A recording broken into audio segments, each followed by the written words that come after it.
The second season begins with a matchup of the two defending Big Ten champions, and head coach Jim Tressel joins us. And coach, it's Big Ten play. That's enough to get your attention right away. Well, it really is. It's Big Ten play, and it's the Penn State Nittany Lions, and you knew it would be a battle, and it was all the way till the end until we got those two big plays. Take a look at first half highlights here, and first off, we always talk about the honorary captain in this situation, Jeff Logan, a former player. He was the guy that was the ABC Player of the Week 30 years ago when we beat Penn State 12-7, and he spoke to our team and had with him his teammate Bob Hyatt, who scored the winning touchdown. He's got his game face on there, and so do the Buckeyes, knowing that things get turned up a notch here in Big Ten. Well, they really do, and there you see Troy hitting it out to Brian Robisky early on, and then we had a little play-action fake there, and Teddy got out in front.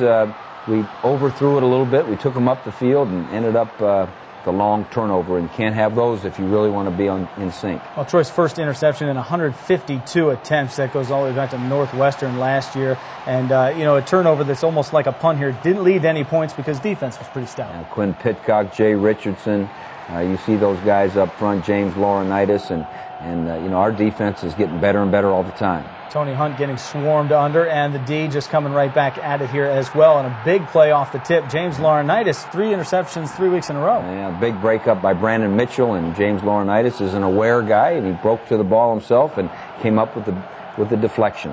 Back on defense here, though, and another tackle for loss for that swarming D. Whenever they put in Derek Williams, number 2, in that backfield, you know he's going to get the ball, and our D knew that and came after him, and we're putting good, solid pressure on the passer, and the screen was stopped by James Laurinaitis and Jay Richardson and Antonio Smith up there. Some of those speedy guys holding them in check, and a lot of fans out there.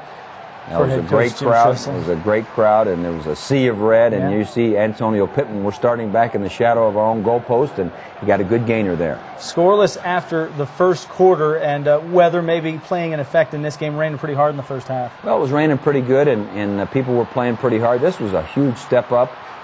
Good to see Troy get out there and make some yards. That puts pressure on the defense when the quarterback's willing to step up. And there you see Antonio Pittman, who I think for the second week in a row kind of gave us our spark as we needed it. And here we are on a pass play. Troy did a good job of finding Stan White in there and moving the football down the field, and Stan's a real solid pass receiver. A little more creating there out of Troy throughout this day, and probably lends itself towards the Penn State defense, getting some pressure. Well, the Penn State defense is physical, and here you see a great job. Anderson Russell with great awareness, A.J. Trapasso knocking it dead on the one, and that was huge. Yeah, big special teams play there, and putting them in a hole as you try to gain that field position advantage here in the first half. And Teddy Guinness, you're back on offense here with the grab, 12 yards. You see Teddy getting the ball. We need to get it to him as much as we can, and we ended up punting the ball away, I believe, here. And then they got it back, and again, pressure. You see Lawrence Wilson in there, and you see Quinn Pitcock, and our guys are coming after it. We're too deep in there, and you see Vernon Golston put a little pressure on there, but their guy spun away and broke some tackles and got up there. I think this was after a couple penalties, wasn't it? Yes, that two they moved it down, and here they made a mistake. They had an MA, and you see Curtis Terry and Brandon Mitchell and James Laurinaitis in there, and we're forcing them backwards.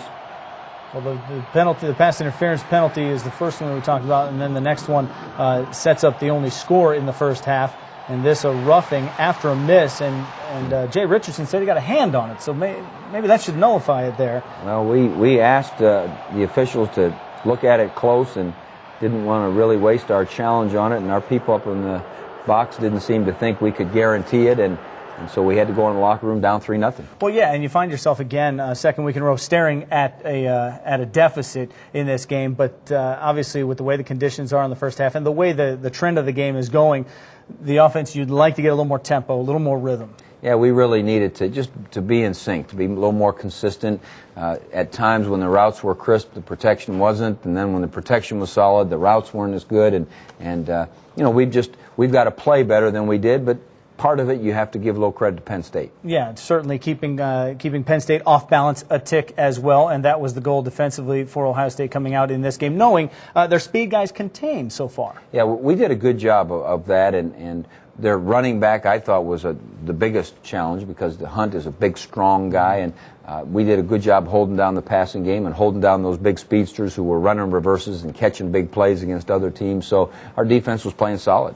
Yeah, and settling in also as far as the atmosphere. I mean, there's the fifth largest crowd out there in Ohio Stadium, 105,266, and Big Ten play with a lot of young guys on your defense who haven't been in that scenario, and they're new ones each week. We had a lot of guys that had not been in a Big Ten fray. And now they've learned a little bit about how tough it is. I don't care who you're playing, and it's going to get even tougher next week against Iowa. Well, it doesn't get any easier here in the second half either, Coach. We'll be back with those highlights straight ahead on Buckeye Football Weekly.